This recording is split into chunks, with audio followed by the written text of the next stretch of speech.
नाज़िन कंडियारो जे करीम Shah colony में दरगाह करीम शाह राशिदी में दुरूद ऐं सलाम जी पुरनूर महफ़िल मुनक़द कई वई, जंहिंमें सिंध धरती लाइ ख़ासि दुआऊं घुरियूं वयूं।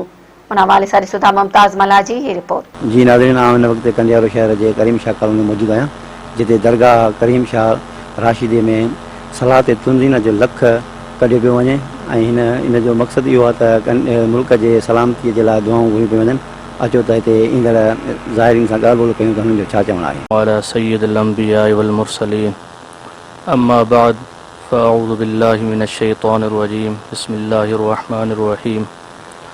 इन्नल्लाह व मलाइकतहु युसल्लूना अलन नबी, या अय्युहल्लज़ीना आमनू सल्लू अलैहि व सल्लिमू तस्लीमा। अल्लाह तबारक व तआला पंहिंजे पाक कलाम मजीद में इरशाद फरमायो आहे त बेशक अल्लाह ताला ऐं उन जा मलाइक नबी करीम अलैहिस्सलातु वस्सलाम जे मथां दुरूद पढ़नि था। ए ईमान वारो, अवां बि उन महबूब आका अलैहिस्सलातु वस्सलाम जे मथां दुरूद ऐं सलाम मोकिलियो।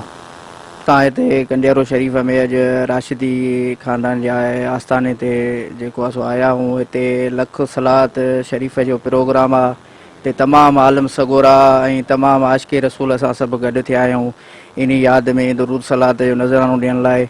ऐं तमामु अलाह साईं इमदाद शाह खे वधाए जो हे प्रोग्राम कयो अथई, सभु आशिक़नि खे गॾु कयो अथई ऐं हे प्रोग्राम करायो अथई। असांजी उन तरफ़ां मुबारक आहे। अलाह साईं सैदनि जे आस्थाने ते साईं मोहतरम इमाम अली शाह साईं सैद इमदाद अली शाह जन जे आस्थाने ते लख शरीफ़ जो प्रोग्राम सलाद जी महफ़िल जेका थी रही आहे हींअर, क़िबला साईं जन आशिक़े रसूल आहिनि ऐं मीलाद शरीफ़ जी महफ़िल त हर साल वॾे शान ऐं ईमान सां साईं जन कंदा आहिनि। वरी हीअ बि महफ़िल पहिरीं साईं जन जी जेको आहे सो कच्चे में साईं जन फ़क़ीर आहिनि उते थींदी, पर साईं जन हिन साल शहर में कई आहे या छा पाण फरमायूं त इन ज़ित फ़व ख़ैरुलक, जेकॾहिं कुझु वधाईंदी तुंहिंजो हुन में फ़ाइदो आहे।